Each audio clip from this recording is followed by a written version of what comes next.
They didn't just want to silence me. They wanted to erase the sanctuary itself. They even interrupted Mass. One Sunday, during communion, Mason and Duke barged in with 2 more officers. The doors slammed open mid-hymn. I was lifting the chalice when the echo of their boots froze the congregation. "Got a report someone here's hiding stolen goods. Mind if we take a look, Father?" "You've mistaken a house of prayer for a den of thieves." They walked between pews, tapping Bibles, flipping through hymnals. One even pulled the altar cloth and laughed. "We should turn this into a gym, lot more useful." They left with nothing, but the damage was done. Fear had found its way to the front pew. Then came the setup. It was a warm Sunday morning. We were live streaming as usual. My sermon?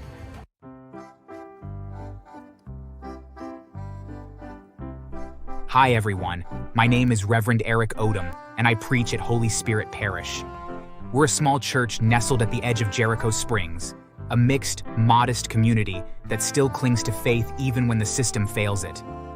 I always believed the church should speak for the broken, the forgotten. So when cases of police brutality started growing in our town, I began preaching about love and about the sin of racism. I didn't know it then, but that decision made me a target. Let me tell you what happened. It started the day I preached about police brutality. We often live stream our services. And after that sermon, everything changed. Some 2 officers were offended. It wasn't long before my sermons ruffled feathers, especially those in uniform. They came the very next morning. Sergeant Mason and Corporal Duke. Everyone in town knew their names. They had reputations. Mason with his broad chest and colder smile, and Duke with his twitchy hands and sunglasses that never came off, not even indoors. They came to my house uninvited. "Nice little garden, Father. Shame if it got trampled. You want to keep your parish safe? Stop stirring the pot about cops." I preached the gospel, not fear. "Next time you mention police brutality on that live stream, we won't knock. You keep talking, preacher, and we'll keep watching." They left with a warning, but I did not stop preaching. From that week on, a car parked across the church every Sunday. They never came inside, just stared. One Sunday, someone slashed my tires. Another, my microphone cut off mid-sermon. One evening, after Mass, they stopped me by the side of the road. "Evening, Father. What's in the trunk?" "A Bible, a communion set." "Figures. Must be where you hide your drugs." They laughed. Let me go. But it didn't stop there. They started targeting my parishioners. Once a teenage boy named Isaac, part of our youth choir, was handcuffed one evening while waiting outside the church gate. His only crime? Waiting for his little sister to finish altar rehearsals. Officer Duke had spotted him, radioed backup, and they threw him against the fence like he was some kind of gangbanger. "I'm just waiting for Sarah."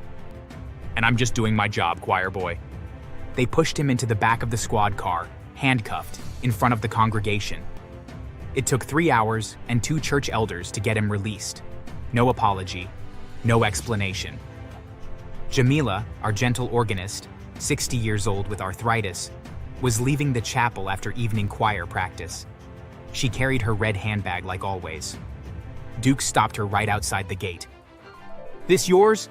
You sure you didn't lift this from some old lady at the mall?" "That's my purse, son. My husband gave it to me in '98. He didn't care. Shoved her against the brick wall so hard her glasses shattered. They searched her bag and let her go without a word. She walked home trembling, holding back tears. But the worst came quietly, one Wednesday afternoon. A young member of the men's fellowship, David, came running into the rectory. His face was pale. He had seen something. Reverend Eric." "What is it, son?" "I saw Sergeant Mason last night. He was behind the church in the alley. He had a jerry can. I swear I smelled gasoline." I stared at him. He was shaking. "I think he was going to burn the church, but he saw my flashlight and ran. I didn't record it. No proof. I'm sorry." I believed him, but when we reported it, no one listened. Even within the church council, some whispered that David was imagining things. But I knew the truth. And that's when I realized they didn't just want to silence me. They wanted to erase the sanctuary itself. They even interrupted Mass. One Sunday, during communion, Mason and Duke barged in with 2 more officers. The doors slammed open mid-hymn. I was lifting the chalice when the echo of their boots froze the congregation. Gotta report someone here's hiding stolen goods. Mind if we take a look, Father? You've mistaken a house of prayer for a den of thieves. They walked between pews, tapping Bibles, flipping through hymnals. One even pulled the altar cloth and laughed. We should turn this into a gym, lot more useful. They left with nothing, but the damage was done. Fear had found its way to the front pew. Then came the setup. It was a warm Sunday morning. We were live streaming as usual. My sermon? Let justice roll like a river. Halfway through, I saw them at the back, Mason and Duke, walking fast. Reverend Eric Odom, you are under arrest for possession of narcotics and inciting unrest. Gasps filled the church. My deacons moved to shield me. Duke shoved them aside. I was cuffed, still investments. Let the Lord judge between us. The video went viral within hours, but the department backed them up. Some criminals hide behind hoods, others hide behind collars. Reverend Odom was no man of God.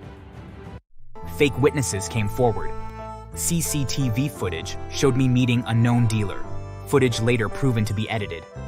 A bag of drugs was found in my glove box. In court, the judge, Harold Lemons, who had a long friendship with Mason, smiled as he sentenced me.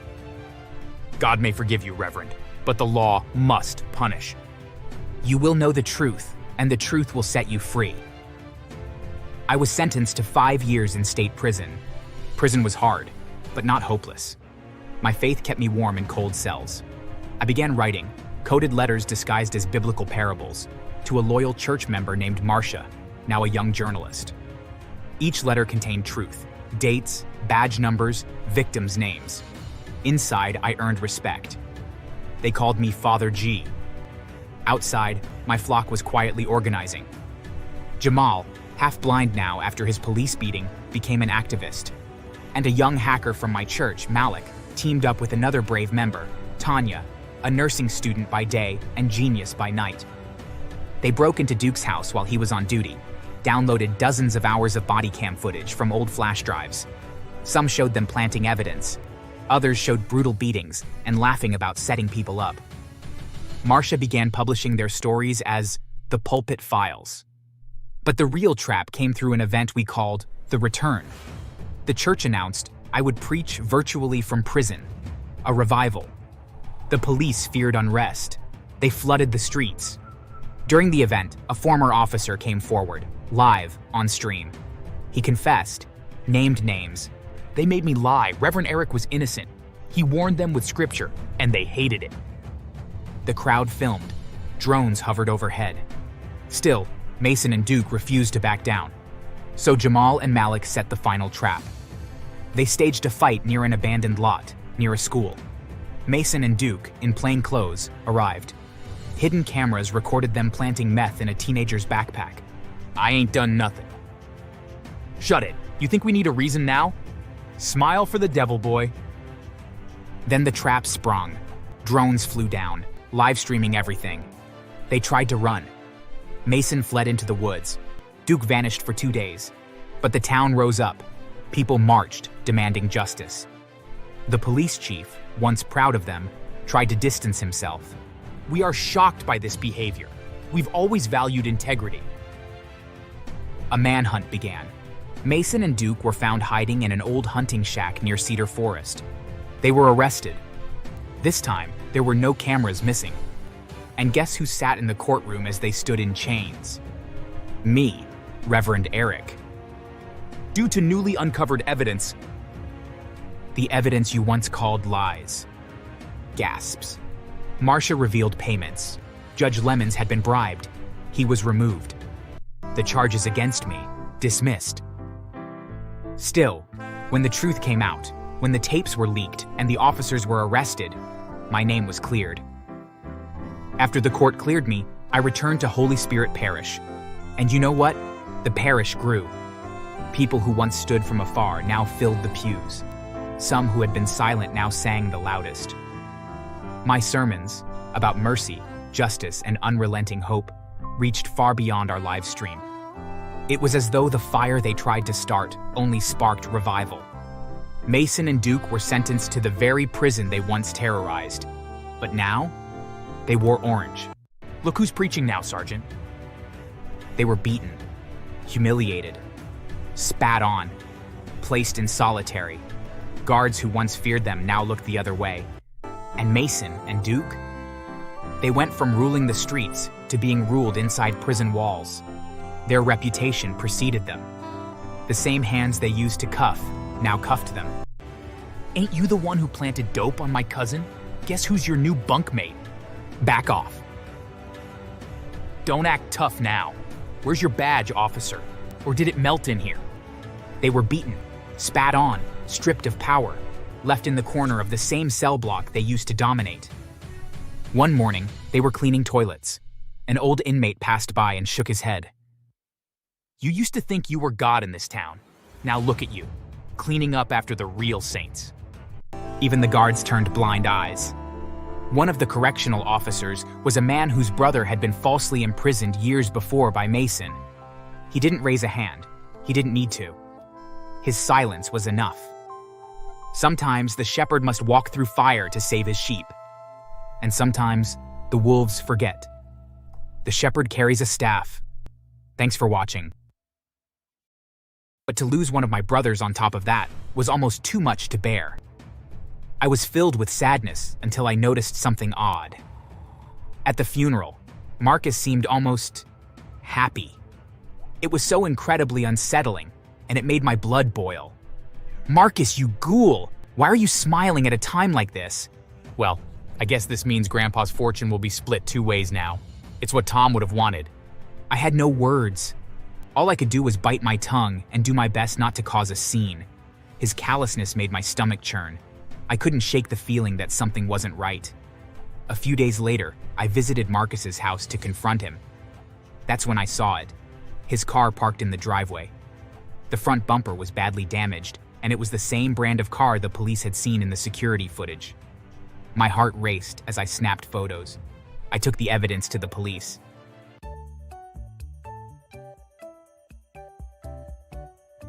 My name is Reggie Mack, and my life has always been defined by my family.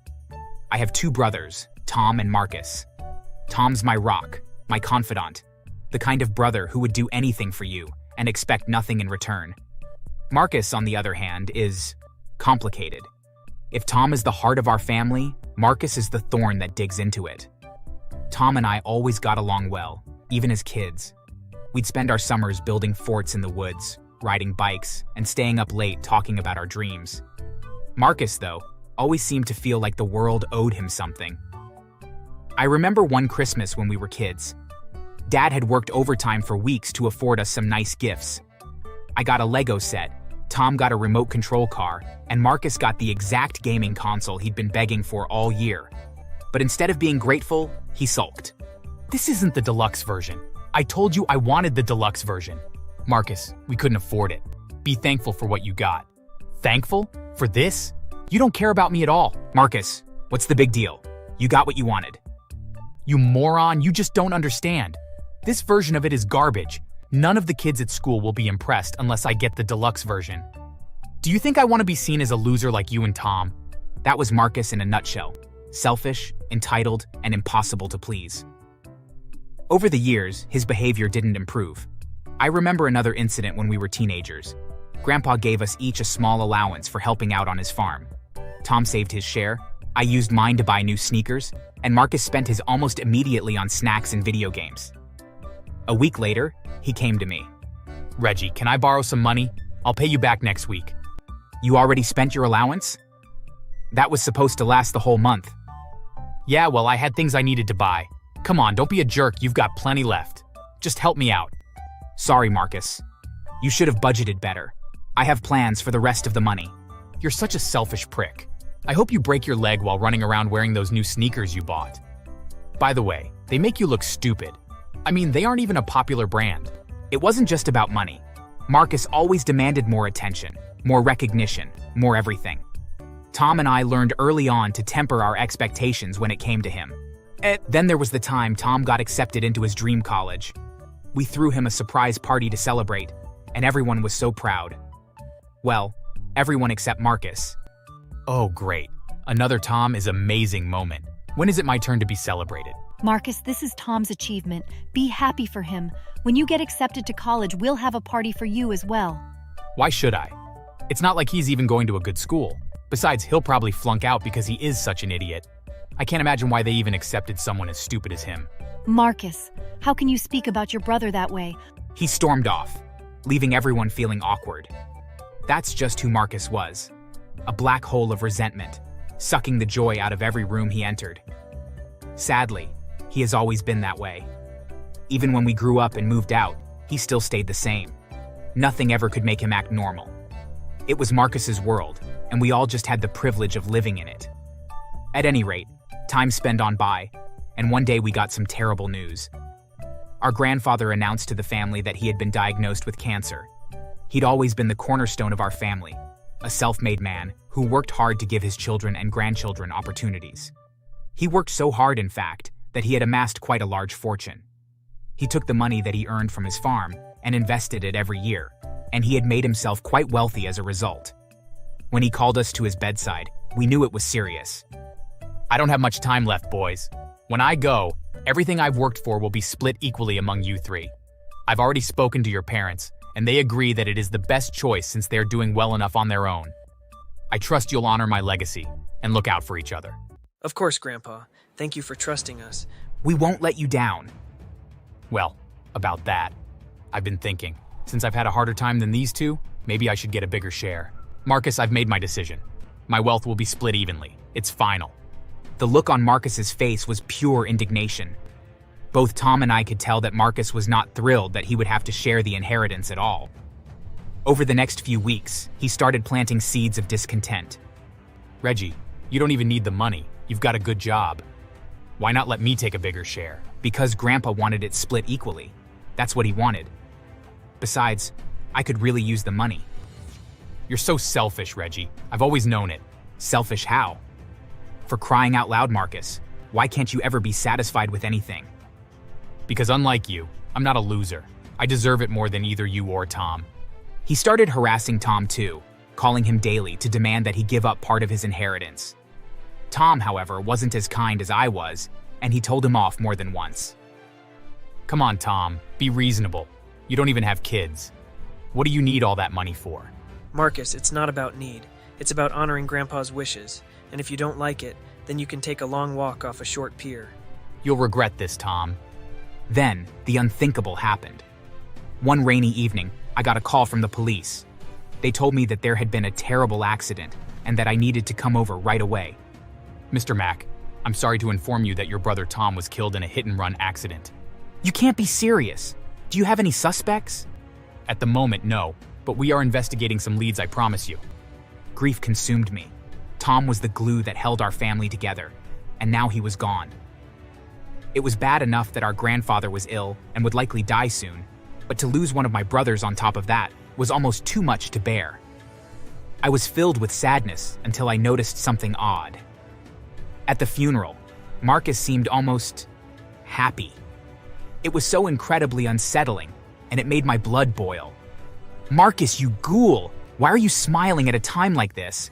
Well, I guess this means Grandpa's fortune will be split 2 ways now. It's what Tom would have wanted. I had no words.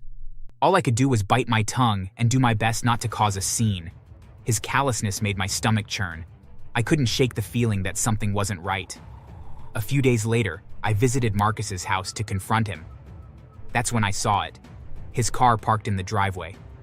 The front bumper was badly damaged, and it was the same brand of car the police had seen in the security footage. My heart raced as I snapped photos. I took the evidence to the police. I can't believe I'm saying this, but I think my brother was involved in the hit and run that killed my other brother, Tom. We'll investigate this. Thank you for coming forward. To be honest, we suspected that he might have been involved. This helps our case quite a bit. I was too upset to drive, and so I decided to walk home from the police station. While walking home that evening, I couldn't shake the unease. That's when I heard it, a car engine roaring behind me. I don't know where the urge came from. but I suddenly felt the need to jump off to the side. I dove out of the way just in time as Marcus's car swerved, smashing into a wall. Had I not jumped, though, he would have run me over and pinned me between his car and the wall. Fueled by anger, I ran over, yanked him from the wreckage, and let my fists fly. "You piece of crap! You killed Tom, and now you're trying to kill me?" "You have no proof. Your car is literally pinned to a wall where I was just standing. How dumb do you think I am?" "Well, you shouldn't have gone to the police." Rage filled me as I kept punching Marcus until he was unconscious. By the time that the police arrived, I had managed to wipe the blood from my knuckles and then played dumb. I knew that they could tell that his wounds hadn't been inflicted by the accident, but they pretended that they had. I can only assume that they were just glad that it hadn't been a second hit and run, and that he had been caught. "Looks like he got banged up pretty bad in the crash." "Yeah, the crash was rough." "Yep." "Good thing, though, or else he might have fled the scene again." The lead detective winked at me and smiled. It was clear that they knew what actually happened. They didn't ask any more questions, though, and Marcus was arrested for attempted murder and charged with Tom's death after the evidence came through. Our grandfather was devastated when he learned the truth, but he wasn't really that surprised. No one in the family was. Not after the way that Marcus was acting at Tom's funeral. "I'm cutting Marcus out of my will entirely. He's no grandson of mine. Yes, I think that is for the best, Dad." I can't believe he could be such a monster. Marcus was sentenced to prison, and our family disowned him. From what I have heard, he isn't doing well in prison. His bad attitude keeps getting him in trouble with the other inmates. Judging by the letters he sends from time to time, I think he spends a lot of time in the infirmary from getting beaten up. Although he mails the family often, no one ever writes back, and no one ever goes to visit him. As far as we're concerned, he is dead to us. When Grandpa eventually passed away months later, he left everything to me. But keeping the entire fortune didn't feel right. I used a portion of the inheritance to create the Tom Mack Foundation, offering scholarships to underprivileged students. It's my way of honoring Tom and ensuring his legacy lives on. Looking back, I've learned that family isn't about blood. It's about the people who stand by you. Tom may be gone, but through the foundation, his kindness and generosity will continue to touch lives for years to come. And as for Marcus, when he gets out, he better not come looking for me, because if he does, then I'll beat him up even worse than the last time. Thanks for watching.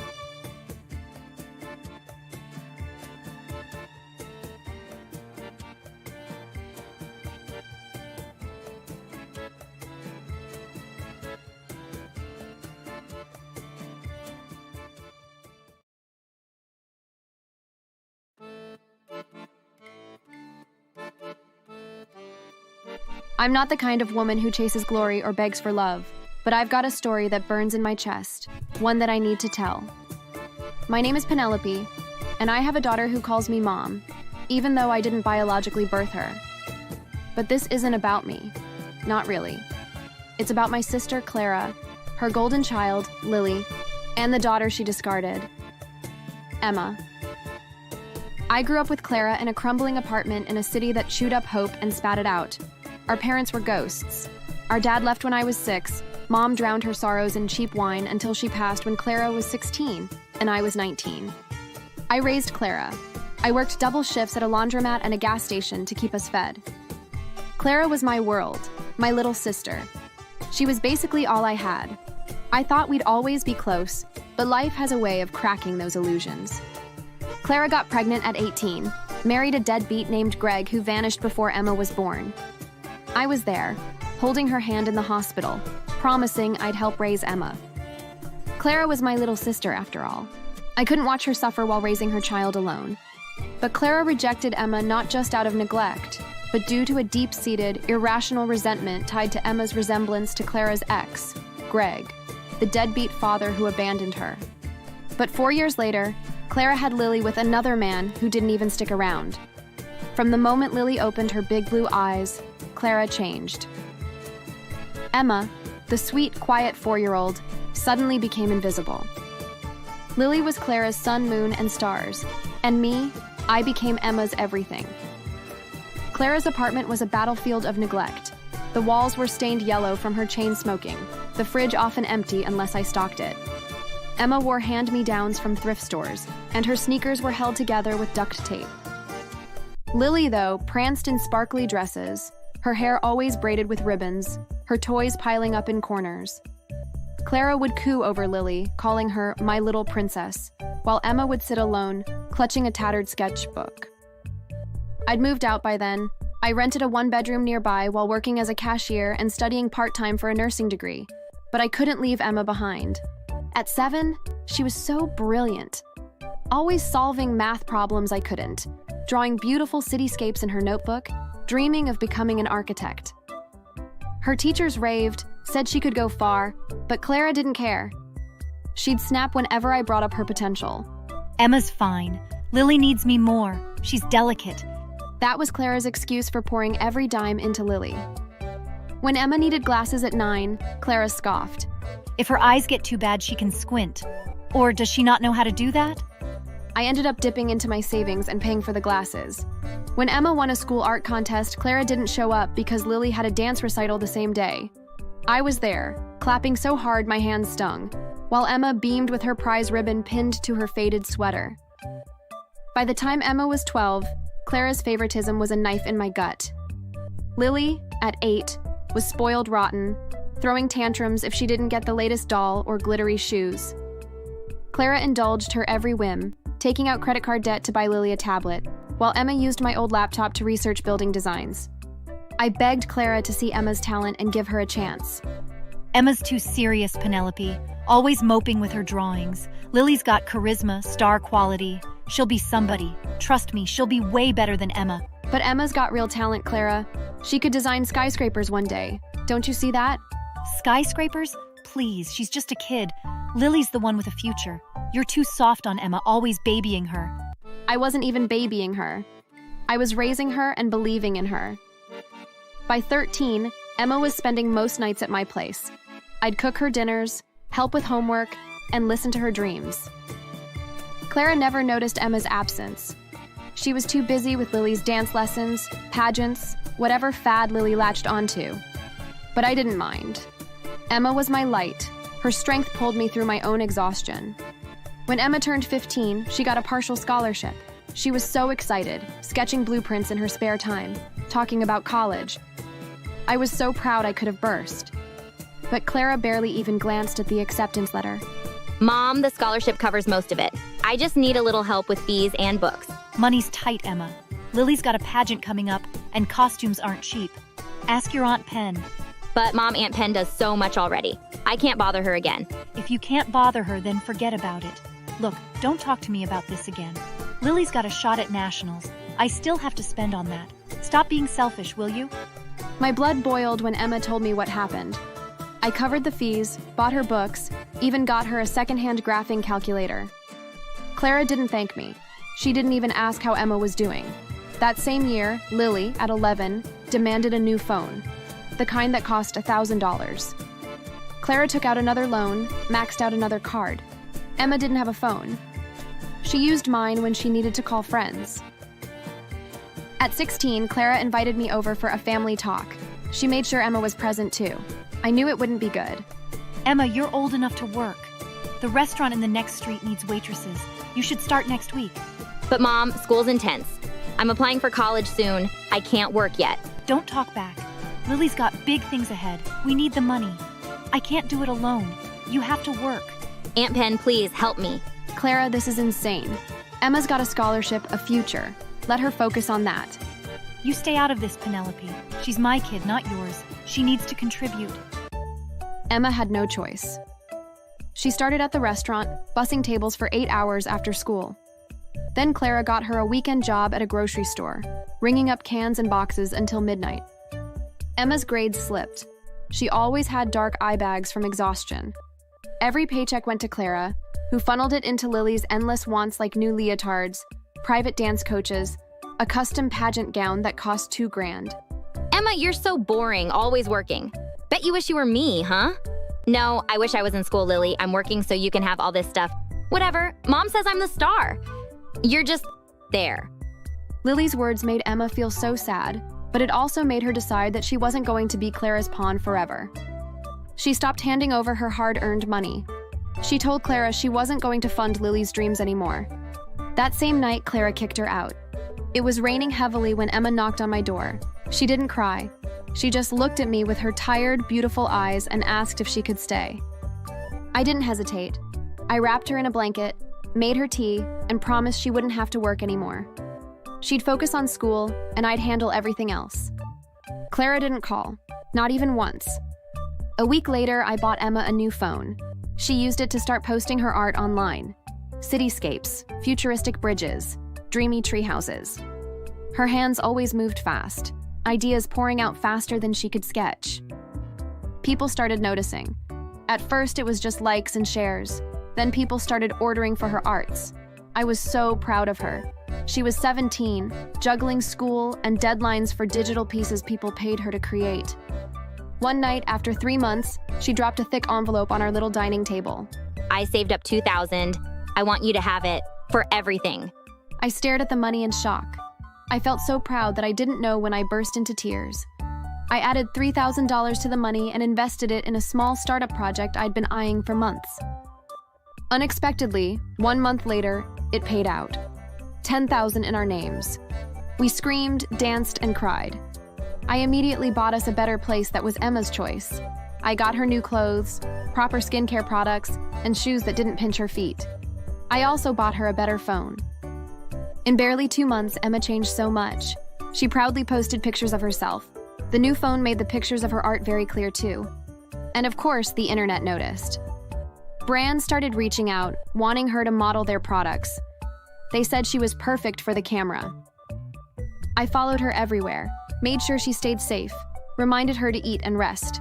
I made sure no brand stressed her past her limit. Then one day, while we were cooking dinner together, she turned to me and asked me a question I never expected. Can I call you Mom? I froze. My chest suddenly felt too small for the heart inside it. I burst into tears and hugged her. And from then on, I wasn't her Aunt Penelope anymore. I was her mom. By the time she graduated college, Emma had become a star. Not just online or in magazines, but in real life. Architects wanted to learn from her. Brands wanted her face. People quoted her interviews like gospel. She built me a mansion. I nearly fainted when she took me there to see it. Then she built another mansion where we lived together. I became her manager. People called me the best mother they'd ever seen, not knowing I was just her aunt.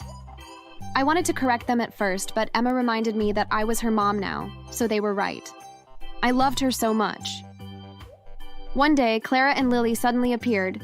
They showed up outside Emma's modeling shoot. I saw them first, looking thin, worn out, and dressed in tattered clothes. Lily looked older than her age. One would think she was Emma's older sister. Clara was also the same, her hands shaking as she clutched her ugly purse. Penelope, please. We just want to talk to Emma. I almost turned them away on the spot, but I didn't. Emma deserved to decide. So I told them to wait. When Emma stepped out of the studio, wearing her beautiful black blazer and a smile that made photographers follow her like puppies, she paused when she saw them. She didn't look shocked. She just raised an eyebrow. What do you want? Sweetheart, we've fallen on hard times. We lost everything. I'm sorry. I didn't know how good I had it. You've grown into such a beautiful, successful young woman. We're proud of you, Emma. We really are. Proud? You're proud? Let me guess why you both are here. You need money? Just a little help. Just enough to get us back on our feet. Please, baby. I am your mother. No, you were my mother. And even then, you weren't good at being a mother to me. We're family, Emma. Come on, you wouldn't even be here without Mom raising you. Raising me? Is that what you call it? She used me as a wallet for you, her princess. Made me work myself sick while she bought you tiaras and tablets. You told me I was boring and she said I was unworthy. What do you call that? Emma, I was a kid. Well, so was I. I was a kid too. I didn't know what I was doing. I was scared. I made mistakes. Well, mistakes don't last 15 years. You don't deserve my money. You don't deserve my time. You don't even deserve to speak my name. Emma, please. No, don't say it again. You had your chance. You threw it away for glitter and shallow dreams. I built this life on my own. With Aunt Pen, she's my real mom. If she didn't help me get here, you both wouldn't be in front of me. Emma, please, even if you won't help Mom, please help me. We're so broke. I clean toilets. Can you believe that? And I served people and worked at a grocery store for you. We all have our stories, Lily. Mom, let's go. I'm fed up with seeing the faces of these witches. Emma took my hand and walked away. She didn't look back. Neither did I. I could tell that Lily and Clara looked so humiliated. We thought we'd seen the last of Clara and Lily after Emma walked away from them outside that studio. But life, I've learned, has a dark sense of irony. It doesn't just punish you. It makes you crawl first. It started with whispers. An old neighbor mentioned Clara had borrowed money, not from a bank, but from the kind of men who don't knock twice, loan sharks. Turns out Clara was desperate. Years of maxed out cards, late rent, and Lily's taste for brand name everything had caught up to them. She thought a quick loan would fix it. It didn't. The sharks came collecting, and when they didn't get paid, they came back angrier, with baseball bats and threats. Lily, panicking, tried to find work, but no one wanted a washed-up pageant princess with no skills. So she fell back on the oldest cliché. She started dating a man who called himself Rico, a small-time thug with greasy hair and cheap cologne who promised her fast cash. Then came the night we heard the news. A failed robbery at a grocery store across town. 2 suspects, 1 male, 1 female. The male was caught, and the girl, she took a bullet in the leg, escaped in a stolen car. Clara didn't answer calls. That was the first clue. Then a month later, word came from someone we used to know. They had fled to Mexico.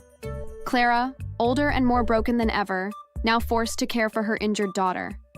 Lily, limping, jobless, hiding from both the police and the people Clara owed money to. And the kicker. Lily was pregnant. For Rico, the man who got arrested and won't be seeing sunlight anytime soon.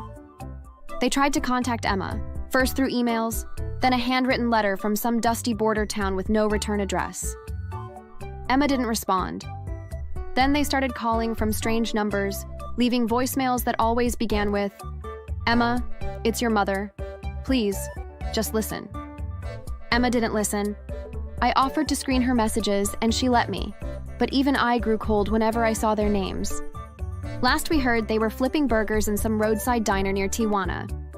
Clara wipes tables. Lily takes orders with a limp and a hidden baby bump. They sleep in a rented shack with no hot water, praying no cop or collector finds them. Emma never said she wished them harm. But I knew what she meant when she looked out the window one night and said softly, "I don't wish them death. I just wish them a very, very long life. One where every hour reminds them of what they threw away." And I couldn't agree more. Thanks for watching. Make sure to subscribe and leave a comment down below saying I subscribed, and we will try our best to reply to your comment. The moment I was placed in her arms, she looked at me with disgust. There was no love or joy in her eyes, just a deep, unyielding anger. Great. Not only are you a mistake, but you're also defective. She never held me the way a mother should. She never soothed me when I cried or comforted me when I was scared. Instead, she ignored me or punished me for things I couldn't control. If I didn't understand something fast enough, she would yell at me. If I didn't do something the right way, she would punish me, as though I was deliberately trying to disappoint her. As I grew, her resentment turned into cruelty. She never enrolled me in school. She didn't care that I had the potential to learn and grow. She just saw me as a burden. When I asked about school or if I could play with other children, she told me it was pointless. What's the point? You're never going to be anything anyway. You'll never amount to anything. The kids are going to get bored of you. Why bother them? Stay indoors and rot. Why do I even bother? When I made a mistake, whether it was spilling a glass of water or not cleaning my room well enough, she would punish me in extreme ways. Hi, my name is Jennifer, and I've lived a life of rejection, neglect, and abandonment. Most people would think that a mother should love and protect her child no matter what, but I was never given that privilege. My mother, Sarah, didn't love me.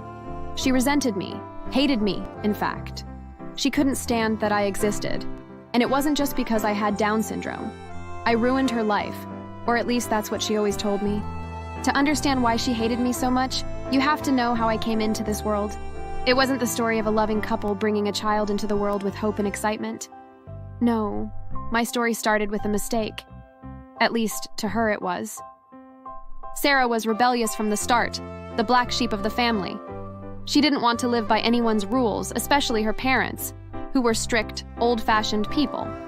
At the age of 20, she decided to leave everything behind: her home, her family, the small-town life that was choking her spirit.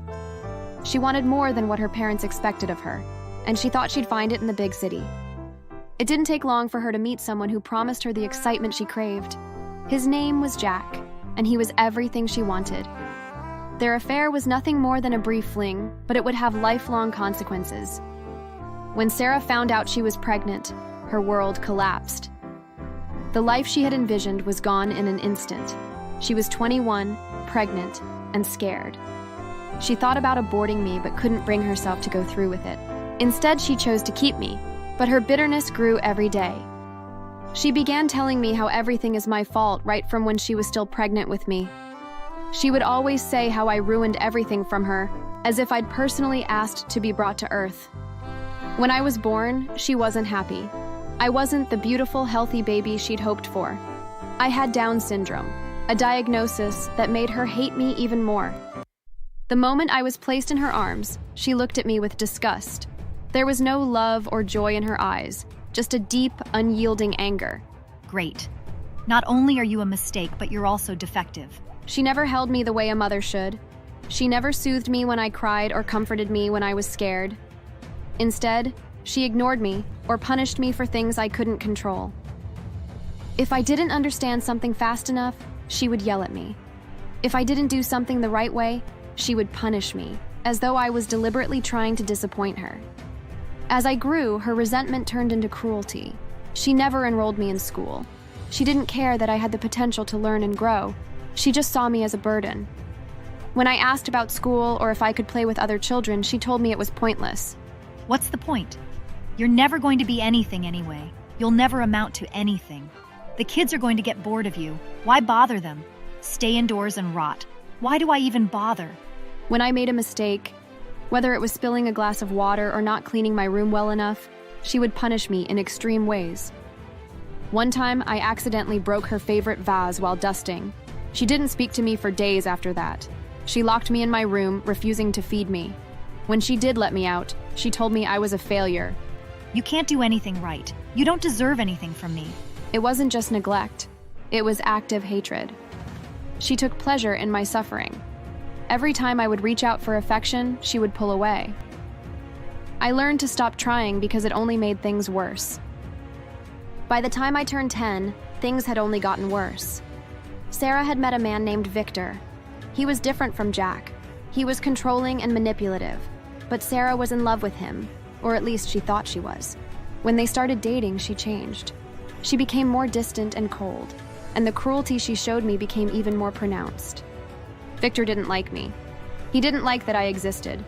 He thought I was a hindrance to Sarah's freedom, and Sarah, desperate to keep him in her life, agreed. Get rid of the kid. She's just a burden. It didn't take long for Sarah to make a decision. One evening, she told me we were going somewhere. I thought it was a treat, maybe to the park or the zoo. But instead, she took me to an unfamiliar building. When I asked where we were going, she didn't answer. She just kept walking until we entered the building, and she handed me over to a woman. Take care of her. She's yours now. And then she turned around and walked out without even a second glance. I called out for her, cried, and begged her to come back, but she didn't even slow down. I was left in a strange place, surrounded by people I didn't know, with no idea what was happening. The woman, who was a staff member at the orphanage, looked at me with pity but didn't say anything. She just took my hand and led me inside. I waited. For days, I waited, thinking that Sarah would come back for me. I told myself that it was all a mistake, that she was just temporarily upset, but she never came back. It wasn't until much later that I realized what had happened. Sarah had abandoned me, not because she couldn't care for me, but because she didn't want me. She had finally chosen Victor over me, and I was nothing more than an obstacle in her pursuit of happiness. The orphanage became my new home. It wasn't perfect, but for the first time, I was treated with kindness. I met other children who were like me, children who had been abandoned by their families, children who understood what it felt like to be rejected. But the scars my mother left on me ran deep. Every time I looked at myself in the mirror, I heard her voice. You're worthless. You'll never be good enough for anyone. After spending a whole year at the orphanage, I was finally adopted by a middle-aged couple. They were kind, with gentle faces and warm hearts. Rob and Mary had already raised their children, all of whom were adults with lives of their own. They wanted to open their home to someone who needed care, and they chose me. They were patient and understanding with me. They enrolled me in a special school. My new brothers and sisters, even though they were much older than me, treated me with the same kindness and love they had for their own children. I never lacked for affection. They treated me as their own, and for the first time in my life, I felt truly loved. In their home, I found peace. I forgot about Sarah. I forgot the cruelty, the neglect, the hatred she had held for me. In my new home, I had challenges that came with having Down syndrome. But Rob and Mary never treated me as anything less than capable. They nurtured my dreams, encouraged me to pursue what I wanted in life, and showed me the value of hard work and dedication. I eventually went on to run my own business at age 24. I also started an NGO that provided support for children with special needs, making sure they had access to the resources they deserved. My life wasn't perfect, but it was full. I had purpose, I had love, and I felt complete. I thought I had finally escaped my past, but then everything changed. Sarah suddenly showed up. I was shocked, wondering what she was doing at my office. She was looking older, worn down. The woman who had once been my mother, who had abandoned me without a second thought. And then, my gaze shifted to the 3 teenagers standing beside her. They were all quiet, their eyes downcast. They looked so lost, so helpless. I knew immediately who they were. They were her children. What do you want? Jennifer, I'm so sorry for coming here. I know it's shameless of me to show myself to you, but I need your help. I couldn't move. The anger I had buried deep inside me flared to life. My help? After everything you've done to me? I didn't mean it like that. I need someone to help me with them. These are my kids. They're triplets and disabled, as you can see. I need you to help me with them. I looked at the teenagers again. They were so quiet, their faces full of confusion and uncertainty. They looked lost, just like I had once felt. I immediately understood what she meant. I can't believe you. You want to leave them at my foundation, don't you? How could you be so cruel? No, I just can't do it on my own anymore. Victor, he left me. He couldn't handle it, Jennifer. He couldn't handle them. He said they're imbeciles. Even though they're his kids, he couldn't stand them. Her words hit me like a slap in the face. Imbeciles. She was still calling her own children that? I could feel the anger rising up inside me, burning hotter with every passing second. How dare you? You left me. You abandoned me when I needed you. And now you're asking me to help you with this? To take them off your hands the way you took me to that orphanage? I didn't want it to be this way. I never wanted to abandon you. I just didn't know what to do. No, you don't get to play the victim here. You abandoned me. You're planning to abandon them. You never cared. You still don't. And now you want my help after everything? You're the one who needs to deal with this. Not me. She began sobbing. I can't do this alone. I met someone, a man. He's nice. But if he knows about them, he'll never want me. I can't lose him, Jennifer. Please, please help me. She was trying to get rid of them to make room for some man. The same thing she did to me. You're still the same. You haven't learned a thing. You haven't changed. You're still trying to run away, just like you ran from me. Please, I'm sorry. I'm sorry for everything, Jennifer. I was wrong. I know that now. I didn't believe her, not for a second. But something inside me snapped, and I acted on pure instinct. I raised my hand and slapped her hard. You don't get to do this. You don't get to leave them the way you left me. You owe them, Sarah.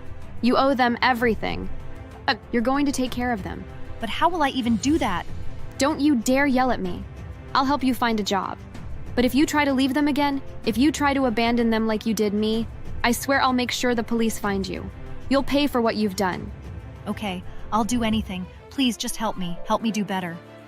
I couldn't forgive her, not at all. But I wasn't going to let her abandon these children, not again. I'll help you, but only if you promise to do right by them. If you try to leave them, Remember that I'll make sure the authorities know where you are." She nodded, already sobbing. I didn't know if she was truly sorry or if she was just scared, but I wasn't about to let her off easy. I helped Sarah find a job, not a fancy one, but as a cleaner at our NGO. It was something simple but steady, and I made sure she faced the consequences of her actions. Every day, I checked on her, ensuring she didn't slip back into her old ways. She wasn't perfect, but she was trying, and maybe that was enough for now. She had to take good care of her kids or face the wrath of the cops. Her new boyfriend eventually found out about her triplets and abandoned her, leaving her with no choice but to work as a cleaner to support them. I know it's not easy doing such job and taking care of 3 special need kids, but she deserves it. I made sure she didn't get any extra privileges. Sometimes colleagues would ask if she was really my mother, and I would deny it. Thanks for watching.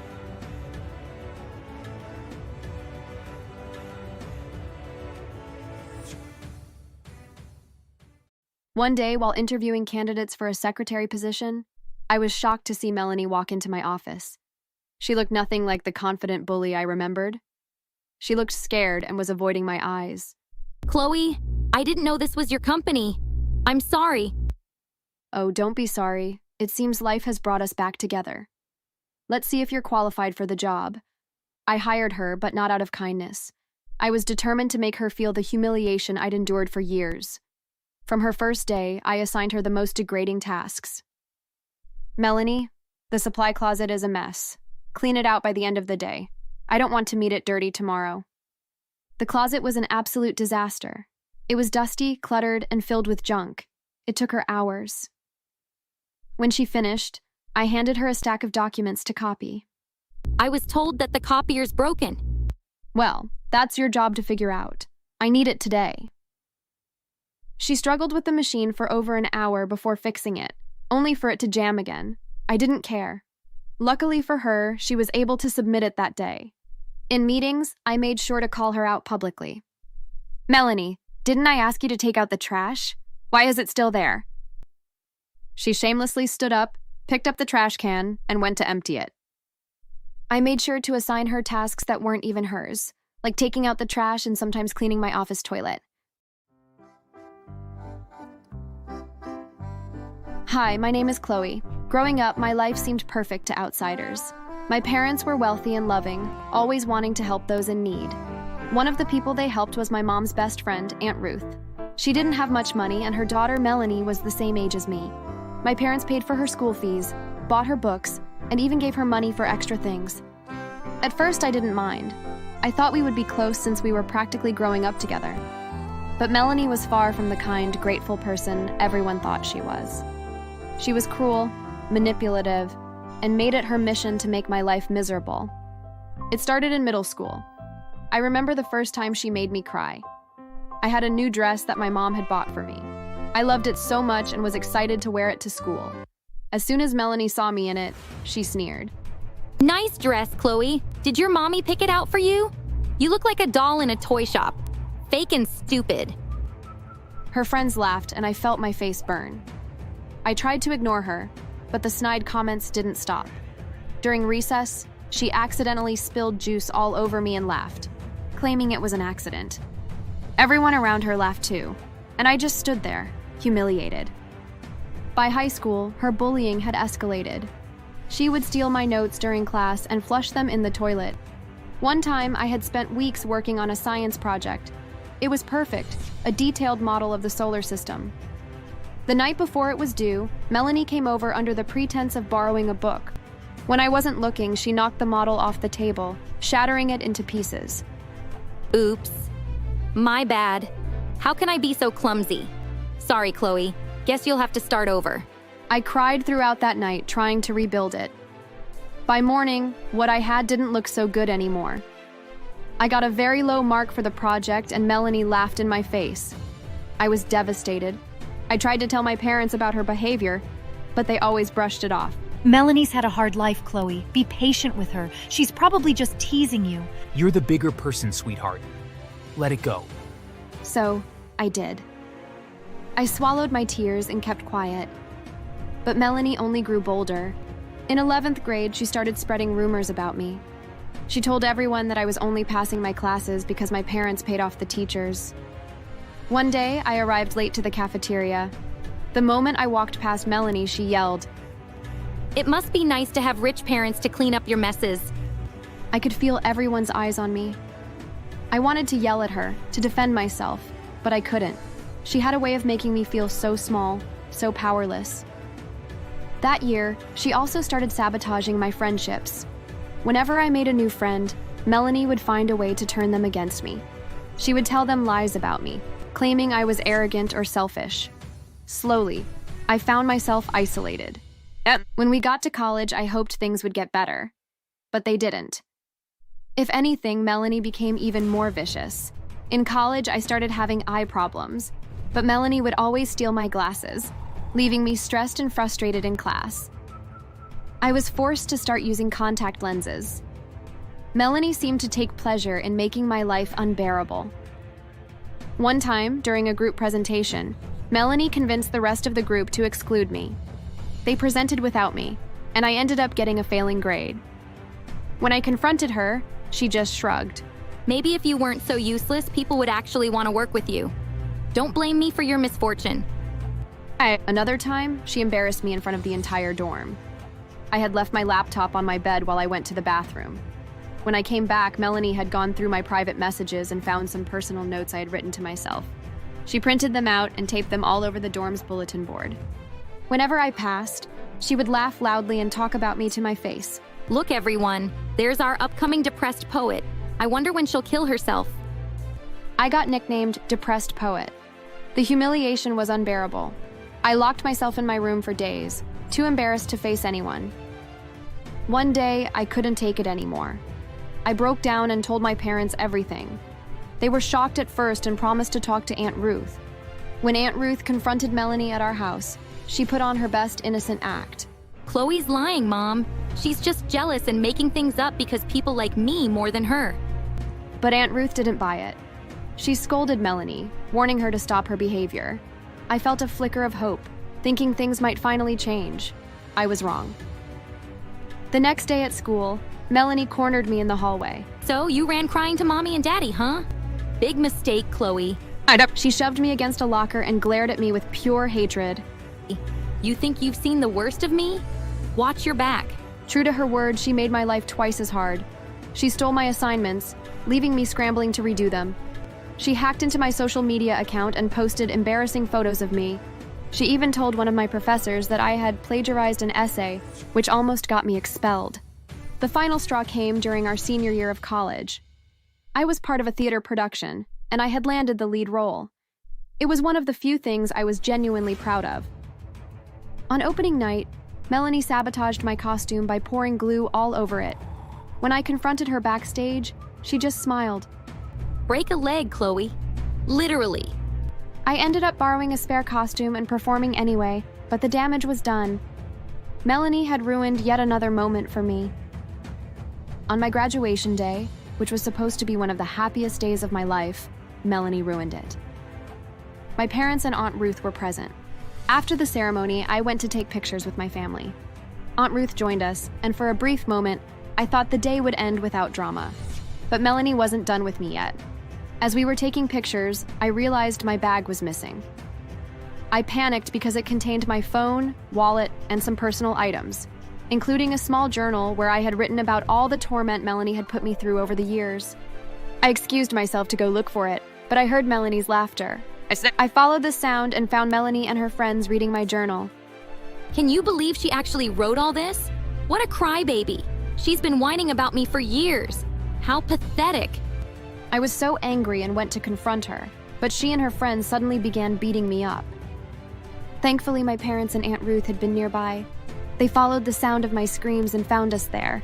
Melanie, what on earth do you think you're doing? Her friends ran away. She tried to lie, but I shut her up even though I was weak, and told everyone what she'd done. Aunt Ruth snatched the journal from Melanie's hands and began flipping through the pages. Her eyes widened as she read. Melanie, is this true? Did you do all these horrible things to Chloe? Melanie was quiet. She knew she'd been caught and couldn't lie anymore. Shockingly, she burst into tears. I'm sorry. I didn't mean to hurt her. I don't know. I was jealous. I didn't think it would go this far. Jealous? That's your excuse? After everything we've done for you, this is how you repay us? We trusted you, Melanie. We treated you like family. And this is what you've been doing to our daughter all these years? The stress and the overwhelming emotions were too much for me. My chest felt like it was going to explode. And before I could say anything, everything went black. When I woke up, I was in a hospital bed. My mom was holding my hand, her eyes red and swollen from crying. I later learned that I had fainted from a panic attack. The doctors said it was triggered by years of suppressed stress and anxiety. My parents were heartbroken. They couldn't believe the extent of Melanie's cruelty. After hearing everything I had written in my journal, they made a decision that would change everything.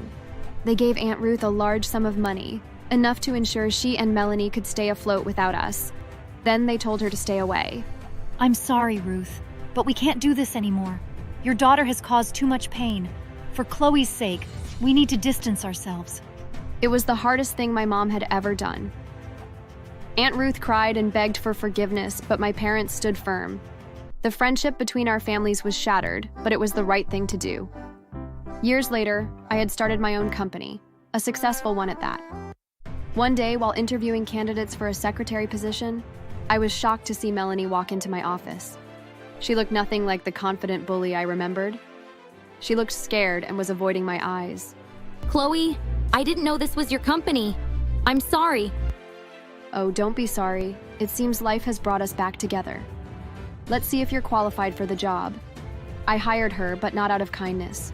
I was determined to make her feel the humiliation I'd endured for years.